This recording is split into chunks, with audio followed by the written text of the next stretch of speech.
Hello, everybody. Real quick, I'm going to make my intro here extremely quick. I want to thank everybody for showing up today.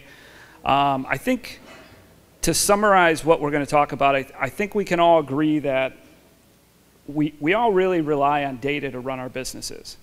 Whether it's financial, legal, customer lists, whatever it might be, securing that data is extremely important. I have an interesting statistic here, which we read, that 75% of us here today will experience some form of data loss within our companies.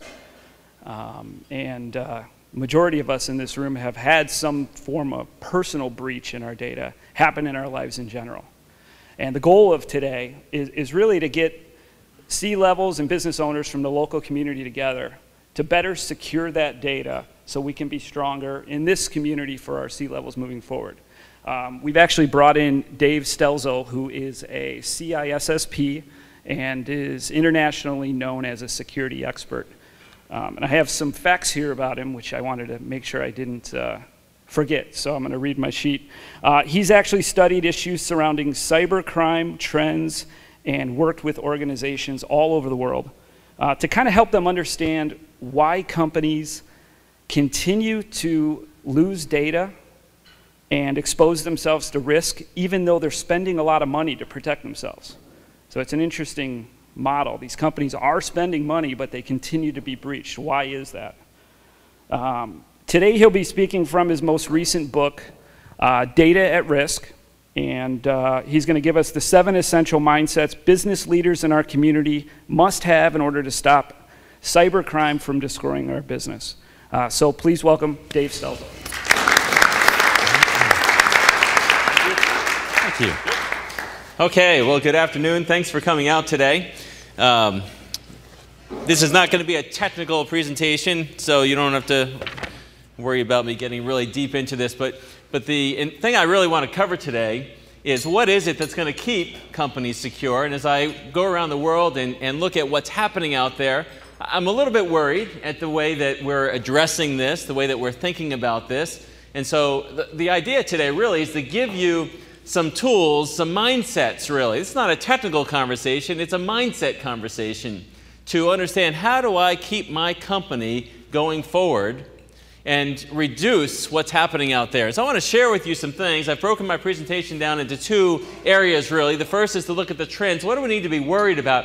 What's reality and what's hype? And there is a lot of hype out there, but there's some reality out there that you may not be aware of. And so I want to share that with you in the first half. In the second half, I want to show you why, no matter how much companies spend on information security and protecting their information assets, they will continue to lose the battle if they don't change the approach.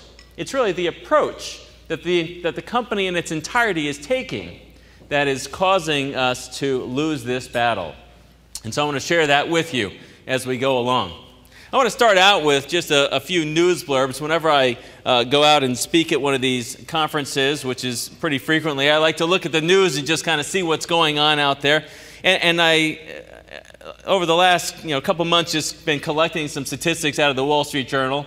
And I love to read about information security in the Wall Street Journal because it kind of gives me that business perspective. What are business leaders doing in this area and how are they thinking about this? And where is their thinking right and where is their thinking wrong? Well, here's just some interesting statistics. If we just look at the mid-market, which I assume is primarily what we've got here, which is a pretty broad statement, but not necessarily Fortune 500 and not mom and pop type stores, but in the middle, okay? Just a series of statistics here. 77% of the people surveyed through the Wall Street Journal here in that sector consider themselves to be okay. Now, I don't know what okay means, but they just consider themselves to be like, I don't need to worry too much about information security. 88% of that same group says that they have no formal security plan, no formal laid out security strategy to keep their data safe. Doesn't mean they don't have firewalls and stuff. It's just not something that's a strategy they have put in place.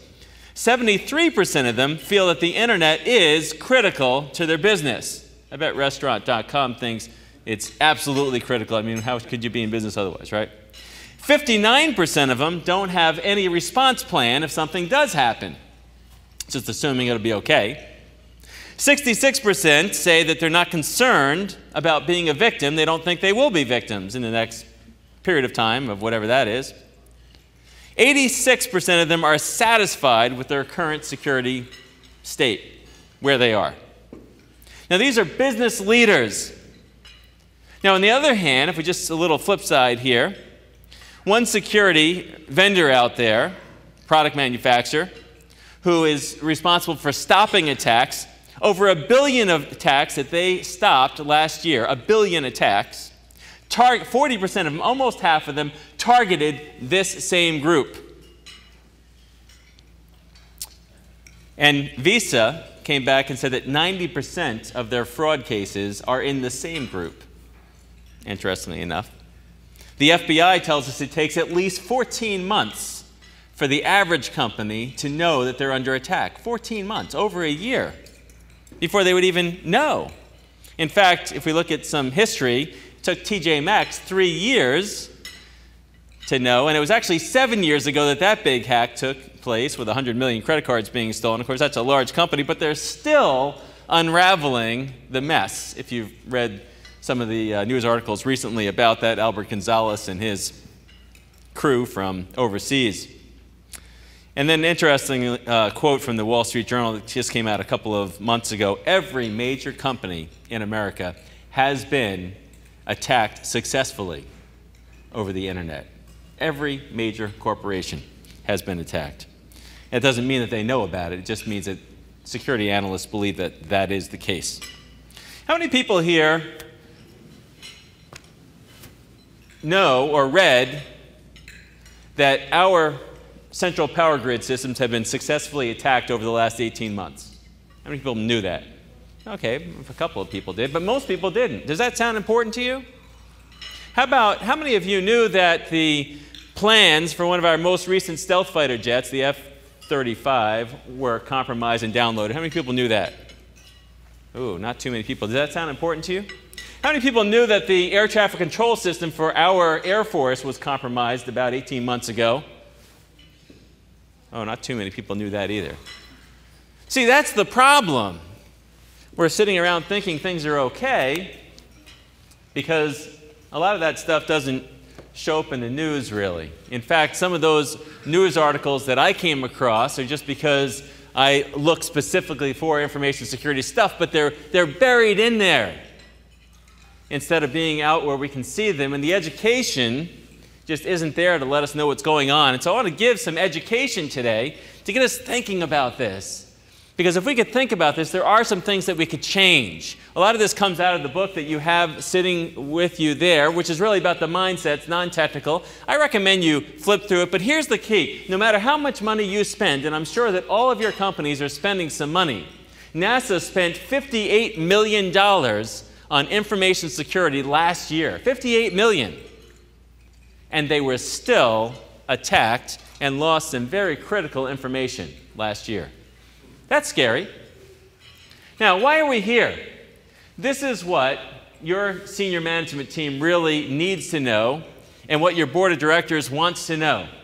It's very simple. They don't need to know all the nuts and bolts and protocols and things that are too technical to really talk about in this meeting. They just really want to understand, what risk do we have?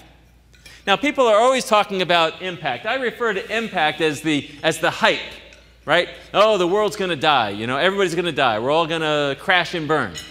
But the real question is, what's the likelihood that it's going to happen? That's the question that needs to be addressed. Because you could spend all kinds of money and time worrying about things that are high impact, and eventually people would start to look at you and say, you're just worried about everything. You know, you're just buying stuff, like treating every illness that you could possibly have without any recognition of whether that's actually something that will likely happen. And so as we go through this today, I'd like you to be thinking of, do I understand the likelihood? This is what the board wants to know. There's a great article in the Wall Street Journal just about a month ago that talked about what does the board of directors want to hear in the 30-minute period of time that they might give in a board meeting to understand what is the state of information security in our organization. And it was basically this. If we could understand what the likelihood is, or what the odds is the word that the Wall Street Journal used. What are the odds that we will lose critical, valuable information in our organization in the next several months. And is that trend getting worse or is it getting better? And if you could answer that question for your organization, they would love it. And of course, if you could show them how we're going to improve the situation, if it's not a good situation, would be key to that conversation, I would think.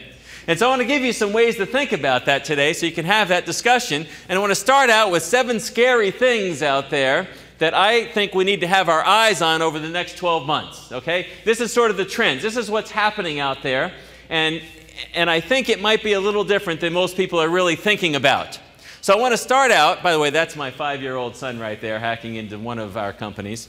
On a Macintosh, by the way. That's how easy it is today, okay? In fact, the whole word hacker is sort of a misnomer.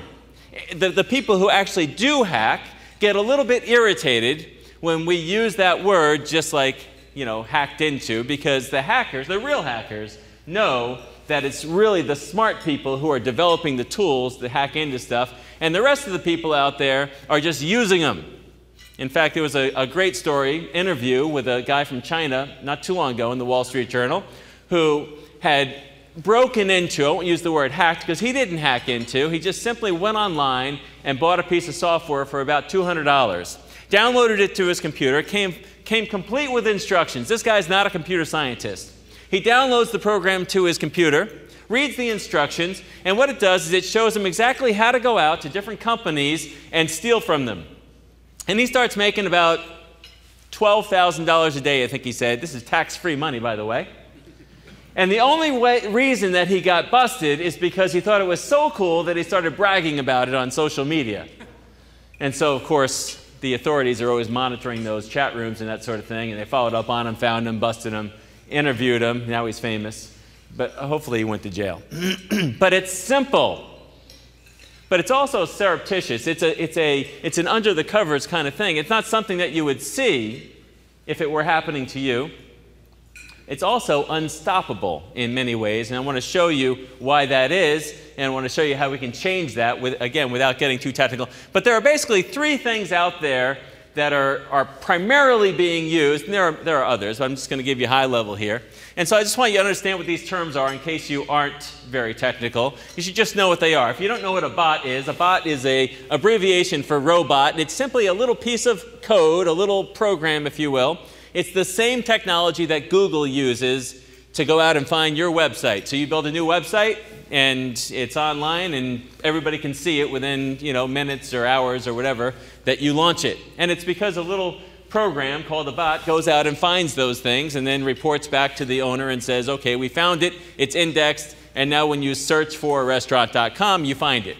Okay? I'm giving you free advertising here today. So go to restaurant.com. What do? You buy a certificate, and then you can go to a restaurant, and this guy's company will grow. And you'll get to enjoy a great treat. So anyway, so that's what a bot does. Now, if somebody bad gets a hold of this technology, they build the same thing. It goes out, it finds your stuff, it reports back, and it says, I found their stuff. Okay, it doesn't have to be a website. It could be anything. I found their credit card number. I found their computer. I found their bank accounts, their passwords. I found it, and now that person can go get it. The second thing is this phishing thing, which I'm sure you all get all the time. This is old news, okay? But it's still the predominant thing that hackers are using initially to get in. It's an email that says, you bought something, or you're in trouble for something, or you want to check something out. And it turns out that it's not real, and it entices you to go click on a link or download a file or do something that gives someone access to your computer. And then thirdly is social engineering, which has been around forever, except that it is largely disregarded as one of the most powerful tools to break into any organization. And so you really need to be thinking about this. There's actually a whole book called The Art of Deception, where Kevin Mitnick, an early hacker of phone systems, explains to an individual exactly how to get whatever information you want out of somebody else. It's really a scary read. Basically, he says, I don't even need hacking tools. I'll just simply call up your company, talk to some of your administrative people, and they'll give me what they need. Another interesting article that came out of Wall Street not too long ago was about a woman who was involved in social media and managed to talk 75% of the men working for a financial organization on Wall Street into giving her sensitive information about the company, and 13% of the men, get this, 13% of the men in the company, financial organization on Wall Street, gave their passwords to this woman. Now how are you going to stop that? I mean, that is just unbelievable. And it turned out that it was a 40-year-old man. Of course, you probably knew that was coming. And who had been hired by the senior management of that company exactly to test how likely people were to give away their information. Unbelievable. Okay? That's how it happens. So let's get into these concerns. Concern number one is the advancements in technology. Okay? And so I just want to explain to you, there's a lot of cool things happening out there. We just had the Black Hat Conference, which is a big hacker conference out in Las Vegas just a couple of weeks ago. And there they did all kinds of stuff like talk about how to hack into somebody's pacemaker. Not that we're going to talk about that here today. But the point is you can hack into almost anything out there. In fact, in the instructions for those who attended the Black Hat Conference, they advised you to have a wallet that doesn't allow people to transmit electronic stuff through that wallet so that people couldn't read your credit cards while you're walking around. I mean, this is crazy stuff. It's amazing what you can actually do, but again, the likelihood's not that high in this room that I'm scanning for your wallet. Well, maybe I am. But I do want to share with you an interesting, how many people know what Stuxnet is? Okay, not too many people know, so I just want to quickly tell you what this does, because this is interesting technology being used maybe for something that we all might think is good, but then we look at the bad side of it. This is one of those bots. And it came out, I guess it was first announced in around 2009, and researchers discovered this traffic on the internet that they called Stuxnet.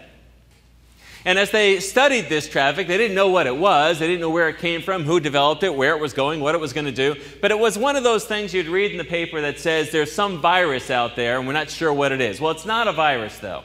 It's really the bot. A bot is not a virus. It's just traffic out there. It's just this program. And it's looking for a place to land, like a PC or a server or a network appliance or something. And they're studying this technology, and as they watch it go around, and they're trying to figure out what it does, and it's landing on computers, but it's not doing anything. And so the antivirus people are wondering, like, what is this? Is it destructive? Well, eventually they've determined that this thing is actually looking for Siemens equipment in a manufacturing environment. Well, that's kind of interesting. So someone can actually write a program, send it out on the internet, and have it programmed to find a Siemens computer.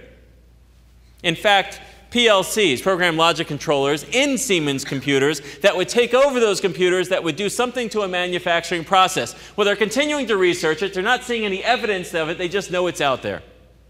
And one day, about 2 years later, it lands.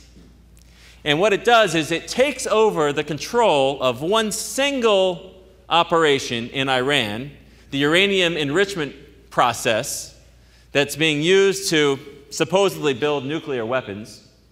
And it disguises the dials on the systems to make everything look normal, like your tachometer in your car. Everything's fine. But under the hood, it's revving things up past the red line to the resident frequency of these uranium enrichment centrifuges.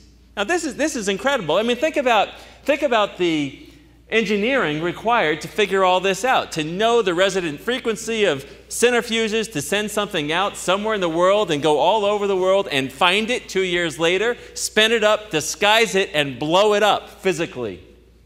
And there's actually a YouTube recreation of that out there. If you search for Stuxnet on YouTube, you'll find it, because researchers took this and experimented with it to see, will this actually do it? And we actually have videos online now that show exactly what happened.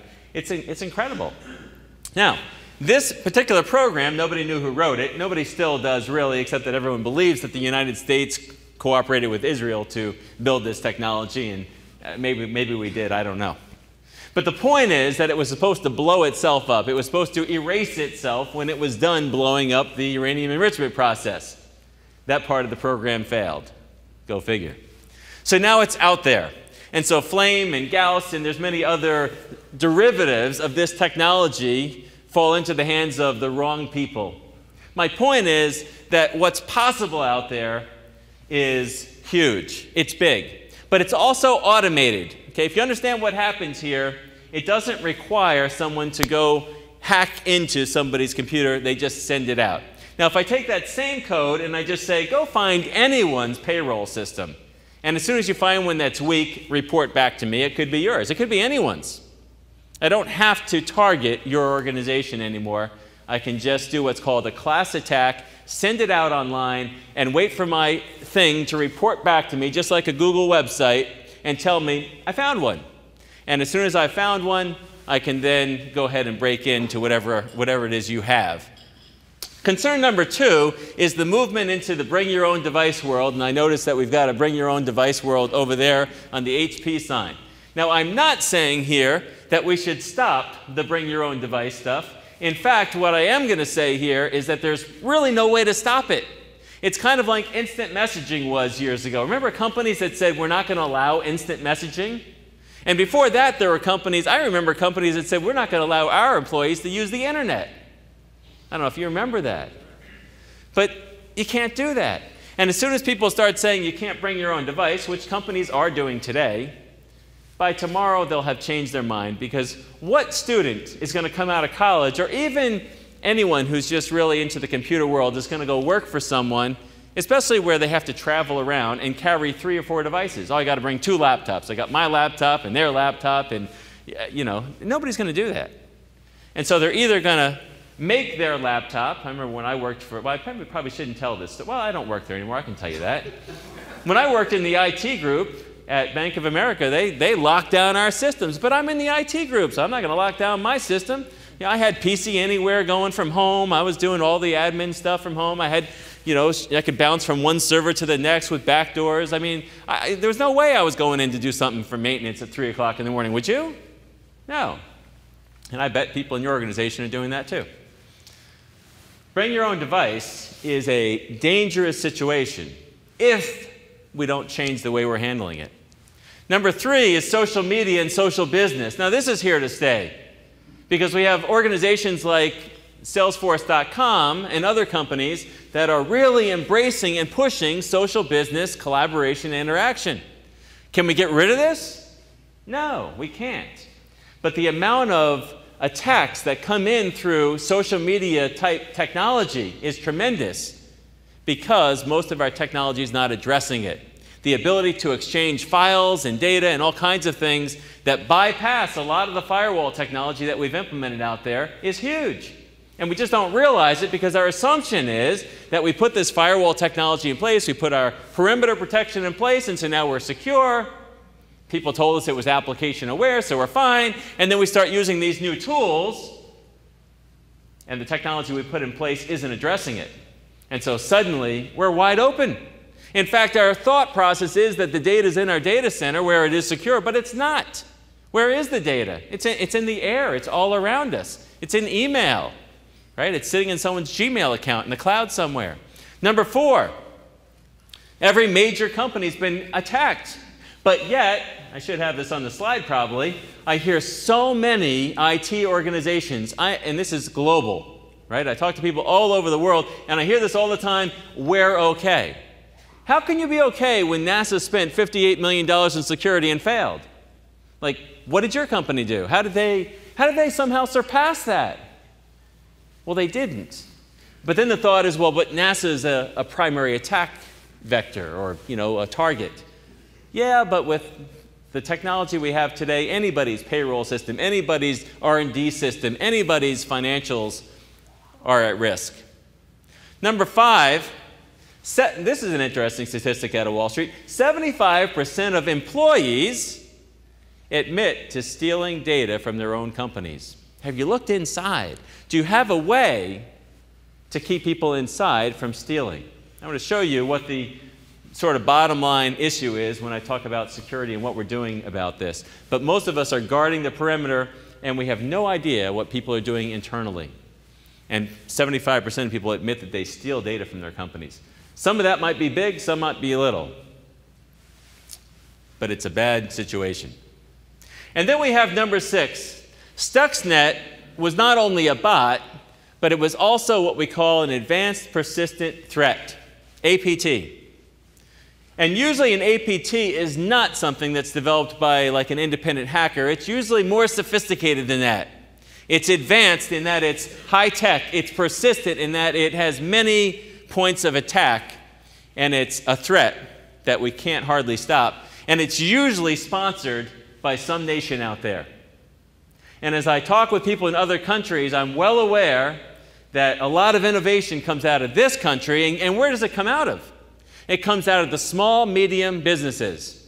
It's not really coming out of the very large companies. Most of the large companies are buying the small companies that innovate all the cool stuff. And who wants that stuff? Countries outside of the US want that stuff. And they don't want to spend the 10 years it took to develop this thing. And so what do? They sponsor attacks. And they come in and they grab that information because they're not innovative. They're running a great company, but they're not innovative. And so they come and they grab ours. And so a year later, they'll have a product that you spent 10 years putting together, and they'll be selling it for half the price because they have no R&D costs. Okay, this is a huge threat. And espionage kind of attacks are one of the biggest targets that I see over the next year. That's where the money is. Credit card numbers used to be, but credit cards are a commodity. You used to be able to sell a credit card number for a couple of dollars. Today, it's pennies. And you buy them in bundles, you know. I'll buy, 3,000 credit card numbers. And some of them will be good and some won't. But this is worth money. And then the last one I have up here is the threat of war, which we can't really do too much here. But understand the cyber threat is big enough to be part of war. It's a huge, huge thing. But we need to understand this. And so what I'd like to do is spend a few minutes and talk about what it is that needs to change here. This is the one amazing thing. Companies and executives don't really want to know. Now, I don't really think this is true. I wrote it this way, but I don't really think this is the truth. I think what the truth is that company leadership doesn't want to hear hype. They don't want to hear like the doom and gloom story that's not real. And I totally understand that. Which is why in the second half of the conversation here, I want to talk about how we approach security and how it should be approached. Because if you can look at that and see, how does my company approach security? Are we doing these things? That's what's critical. If you're not, I can tell you that you're very vulnerable, more so than you even think, even if you think you're pretty vulnerable. It's worse. But if you're doing some of the right things, then you're probably in pretty good shape. So let's take a look at what some of those things are, because as it stands right now, most of the companies I talk to are in trouble, and they won't know they are for quite a while. So let's start out with kind of the foundational issue here. The foundational issue might be that we've kind of turned this into a technology problem, and it's not really a technology problem, it's really a people problem that uses technology. And when we try to solve the problem just purely with technology, we also end up with a bad solution. It's going to require more than that. So I want to start out by explaining to you a little bit about how security works. And again, this won't be technical because it's a people problem.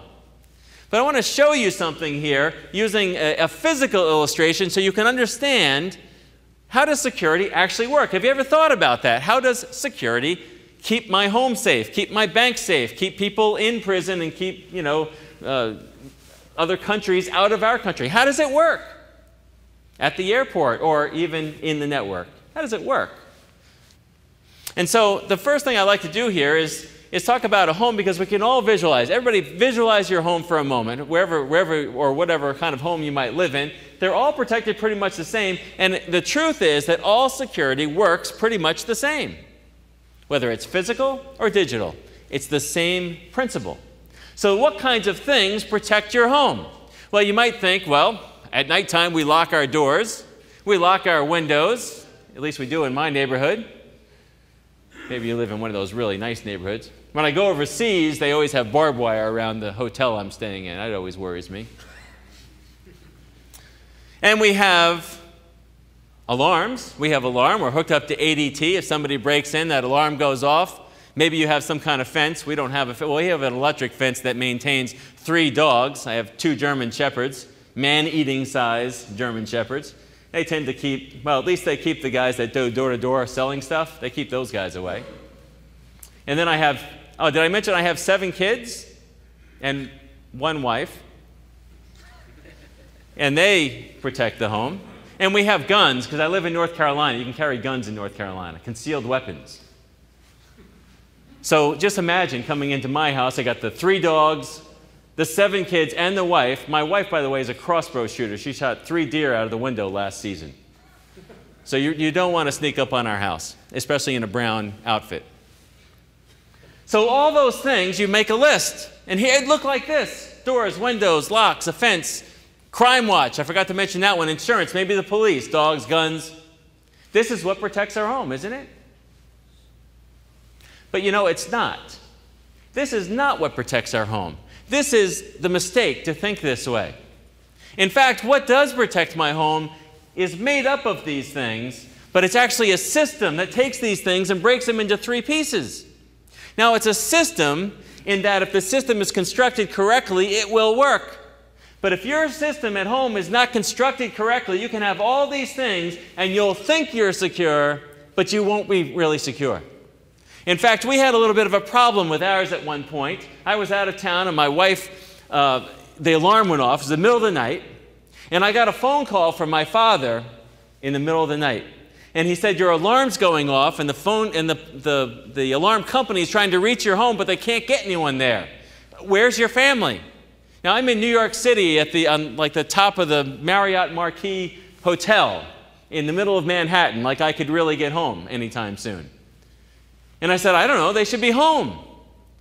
And so I started calling my wife's cell phone number and calling my office line and calling my kids' cell phone numbers. And I'm trying to get somebody, and I finally got one of my daughters on my office line. And I said, where is everybody? And she said, well, the alarm's going off, and we're upstairs. Mommy's on the phone with the police department. And they're supposed to come out and find out what's going on. And the alarm says, window break in the front. So here's my family upstairs. The alarm's going off. It says there's a window break in the front. And the police tell my wife, we'll be there in 20 minutes. 20 minutes. I mean, this could be like a total disaster 20 minutes from now. The police officer on the phone has the nerve to ask my wife if she's armed. My wife says yes. And the police officer says, well, you need to put away your weapon before we can come over. It's like, what? If the system's not correctly put together, it's not going to work. And it's got 3 components. The first one is to protect, to keep things out. The second one is to detect if there's a problem. And the third one is to have that response plan. Remember, 70-something% of companies surveyed in the Wall Street Journal had no response plan. Now, the question is, which one of these columns is the most important? You need all 3, but one of them's got to be perfect. How many people think it's, by the way, you're going to have to vote here. I want you to vote, okay? So everybody's going to vote. How many people would pick number 3, the response column, to be the most important column? Okay. How many people think it's column 2, the detection column, that's most important? How many people think it's P, the first column? Okay, we have a pretty even split there. Who did not vote, though? Did you vote? You did. Did you vote? Oh, you got to vote. Which column do you think it is? 1. Column 1. Okay. Did you vote? Vote 2. Okay, you're going to go with 2. See, this is the problem. Nobody knows. It turns out that it's column 2. Think about it for a moment. If you walked into your bank today, would the doors be open? Yeah, they would. Anybody could go into the bank. Would the vault be open? It would be. It'd be wide open. What is it that protects the money? It's the detection strategy with a timed response plan. But the detection must be perfect. That's what keeps the other robbers from coming to the bank, because they recognize the detection strategy is solid. They know the doors are open. They know that nobody's going to tackle them in the lobby. But they are afraid that it will be obvious, people will see them, detect them, and then the response plan will be kicked into motion. The response plan doesn't even have to happen before they get afraid of it. That's why a lot of us put signs in our yard that say, we've got an alarm thing here. It's a detection strategy. If you look at your own home, how many of you have a front door that you don't think I could get through? None of you, right? How many people even thought about security when they bought a door? Did you know that I could not me, but a window person could replace your windows from the outside with ever entering your home? That's kind of weird. Like, what are windows for? They're to keep the air conditioning in and the heat in. That's what they're for, right? Keep the rain out. They're not to keep people out, though. It's simple to break into a home. But the detection strategy, have you ever been there at night and heard something and turned over to your spouse and said, "Don't worry, honey, I locked the door"? Like, big deal. The question is, did you set the alarm, right? And is the gun loaded in North Carolina? I guess you can't have handguns here, right? Is that? Oh, man. I hope the police make it faster than they do it at my house. It's detection. Now, let's look at the network here quickly. Okay, this is as technical as we're going to get. 2 clouds and a line. If we look at traditional security on the network, it's firewalls, encryption, passwords. Maybe a little bit of intrusion detection, or if we talked to somebody recently, I talked to somebody who said they watch the logs. No, they don't. If anybody in your IT department claims to watch the logs, go down there and see someday what that looks like. Okay, nobody watches the logs. It's firewalls, passwords, and encryption. What are those? They're all column P stuff. This is why. This is why companies are getting broken into left and right. Because they don't have a way to detect. And as a result, we have somewhere around 250,000 systems being compromised by bots, which turns it into what we call a zombie, every single day. That's a lot of computers. Of course, there's multiple infections taking place there. We have over $1 trillion industry. This is bigger than the drug trade industry. We're not talking about loss here. We're talking about the resale of information from your company.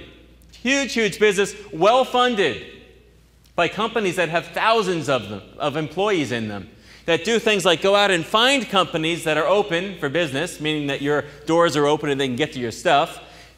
Organizations then who build software to attack that stuff, and then they either sell that information to another group that will go in and hack into it, or they have their own. Some of these organizations have tens of thousands of employees, believe it or not. Huge, huge operations that include all kinds of research and development and building of software, and then actually going out and getting the information and then selling it on the market, on the black market. 87% of web servers today are compromised at some point. And 90% of end nodes have some kind of infection on them at some given point. Meaning that our companies tend to have these problems. Now, when I talk to someone technical and I say, is it urgent if there's a bot on a computer? Sometimes they'll say, no, because it's so prevalent. But that's a dumb way to look at it. What that is a piece of software on your computer that allows me to get what I want out of your computer. And this is dangerous. So somehow we've got to move away from that mindset and start thinking holistically. This is how security should be constructed right here. Remember the house, the protection, detection, response? Everyone needs to have that built into their organization, but detection has to be the predominant means. Unfortunately, back in like 1995, when we first started getting onto the internet, technology companies told us that if we just put a stateful inspection firewall in front of our organization, we'll be fine. Well, that was wrong, and it was completely wrong because it never worked for the house. Even the guys that lived in castles had a problem with that approach. And of course, since then, we haven't tried that approach. But yet, in the data world, we have. And then we have to have different levels, things that deal with the people, the administrative, the policy, and the training, and the awareness and understanding. We've got to have technology, and we also have to have the physical stuff going on, the doors and the locks and those kinds of things. They all have to work together, though. It's not a question of what firewall do we use.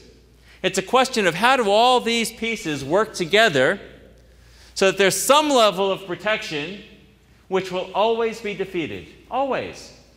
But a stronger level of detection that will see it coming in, and then a timed response plan that gets there in time, not 20 minutes from now, but quickly.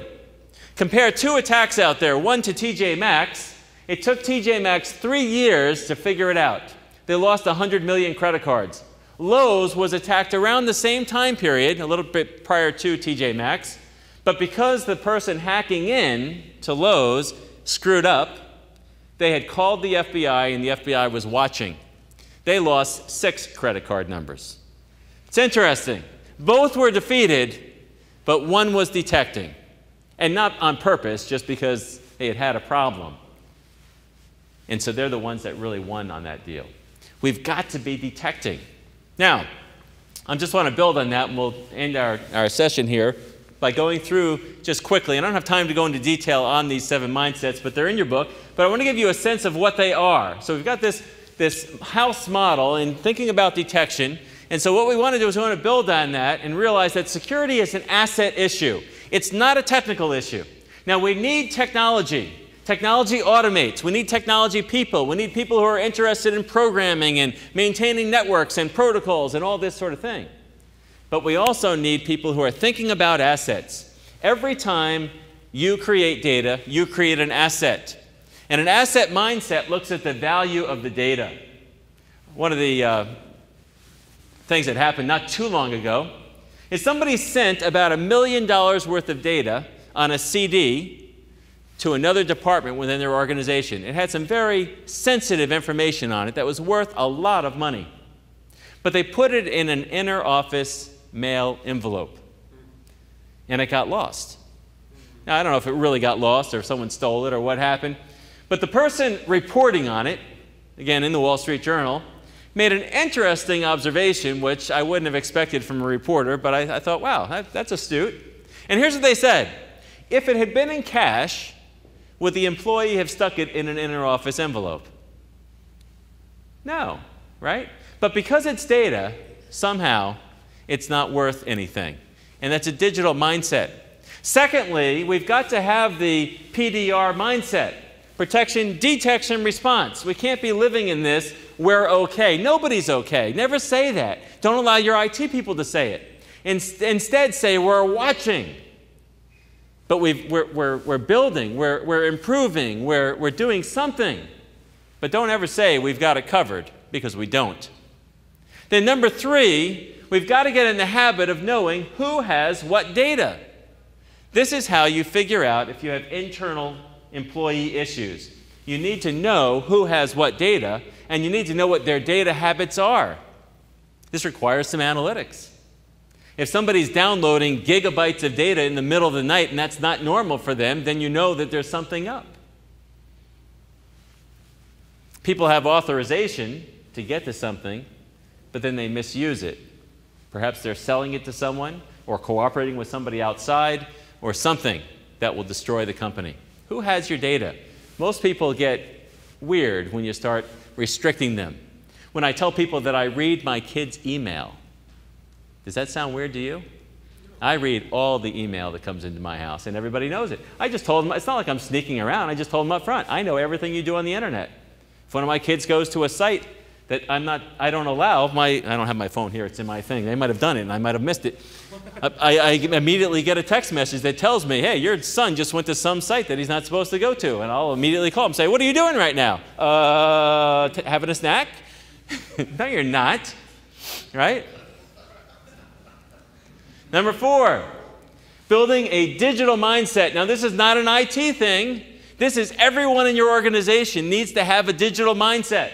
A digital mindset means I understand when I'm creating data and what that data is. I know how to use it in the applications. I know how it gets transmitted. I don't mean technically, but just understand what is being transmitted, what's okay to transmit. When I see the person with their personal BlackBerry or personal iPhone carrying as much data as they would normally have on a laptop on an airplane and then leaving it in the restroom with no password on it and no encryption, I start to wonder, like, does this person understand data? When I see somebody erase data from a laptop or something and then sell it on eBay, I start to wonder, do you know it takes 7 times to erase a file? And when I mention that to the average person, they go, 7 times? Like, how do you erase an Excel spreadsheet 7 times? Right? Try that sometime. It requires some special tools to do it. And then understanding how things get stored and archived and disposed of. How do you erase a file? This is the digital mindset. And when you read about some of our government officials out there getting in trouble because they've got data records about something like an affair or something like that, you start to scratch your head and realize people don't understand data. And then 5, building this model. We talked about that, so we don't need to go into that. 6, interrogating, being willing to go in there and probe and look and investigate all the time. Again, people don't like this, but it should be happening on a regular basis, not once a year. And then 7, never saying I've got it covered, but always feeling like we could be attacked at any moment. We might be under attack right now. Are we watching? This is the response right here, being prepared to respond. And I want to close with an interesting story from my own life where I just wasn't ready. Now, I used to be a lifeguard when I was a teenager. And in fact, not only was I a lifeguard, I was a lifeguard instructor. And so all through the summer, I instructed lifeguards and signed their cards with my name to certify them to go out and save people's lives. And one day, one of the camp directors asked me if I would take a group of people out to the beach. I lived on Long Island at the time, and I was going to the South Shore, where somebody's going fishing. Who's going fishing in the South Shore? Oh, yeah, you are, right. Okay, so here I was. I was right there, where you're going. Okay, not too far west of where you'll be. And so I'm standing on the beach, and I've got all these swimmers from the camp, and I'm the lifeguard. I've got my little whistle. We got there early in the morning, so there was nobody else on the beach. And they're all out there. Now, the Long Island Ocean drops off quickly, and there's a pretty rough riptide. Big waves, good place to surf. And as I'm standing there, all of a sudden I hear someone yelling for help. It's one of my junior counselors, and they're out there in the ocean, kind of like waving, going, I need help. I'm caught in a riptide. I can't get in. Now, I had always been lifeguarding in a pool. You know, a pool's pretty easy. You hand them a shepherd's crook or you throw them a ring. And I'm looking out there, and if you've ever lifeguarded, you know one of the first rules is not to kill yourself while you're trying to save somebody else. And I thought to myself, there is no way that I could swim all the way out there, get her, and get back in here. There is no way. And I thought, man, I really need like a flotation device or something to take with me, but there's nothing here. I don't have anything. And I started to think to myself, what's going to happen? Like, if she goes out there and drowns, and I never see her again, like, you know, will I lose my job? Will I go to jail? Will I have a record for the rest of my life? Will I be in federal prison? I mean, what happens? It's an accident. What was I supposed to do? And suddenly, this lifeguard guy that works there, who's just shown up, runs past me, big guy. You know, they run up and down the beach with, like, railroad ties during the summer to work out. He runs past me. He's got this big orange torpedo in his arm, and he jumps into the ocean. He swims out there, grabs a hold of her, reaches the torpedo out to her, hauls her back in, and she's safe. And he didn't say anything to me. But boy, I felt like a total idiot. Because I realized, here it is, I showed up on the beach assuming that nothing was really going to happen. I had my whistle just to keep people out of quarrels and make sure they didn't go out too far. But I had no idea that somebody would actually get caught out there. And as I go around and talk with companies dealing with data, that's what I see. I see people assuming everything's going to be okay, won't be us, we're little, no one's watching. It's not a big deal. But it is a big deal. And I'll tell you right now, in our government, they're thinking about imposing more and more restrictions on small and medium business. And it's not going to make our data more safe. The restrictions that government imposes tend to be the wrong decisions. But they're expensive, they're time-consuming, and they're going to cost us all. And so I really want us to start thinking, how do we embrace this? How do we figure out how to change this? And the first place to start is to see, are we under attack? Do we have the right pieces in place that are detecting the right things? Because it's changed. And whatever you had in place 12 months ago no longer does an adequate job of what's happening out there right now. So I'm going to end right here. I appreciate your time. Thank you very much. And Jeff, I'm going to hand it back over to you, wherever Jeff went. Oh, there you are, right? Sorry, I wasn't looking at you right here. I was thinking you were sitting there, but that's where I was sitting. I got so caught up in the security talk. So let me hand it back over to Jeff. I think Jeff was going to offer you some, I hope I'm not selling anything that you weren't going to sell him, or give him, but I'll just give away stuff. I think Jeff was going to give away a free trip, give away his house and a free trip to somewhere. I think he was going to give you like an assessment or something to help you figure out if you've got what you need in place or something like that. You want to come up and tell him about that? And thank you.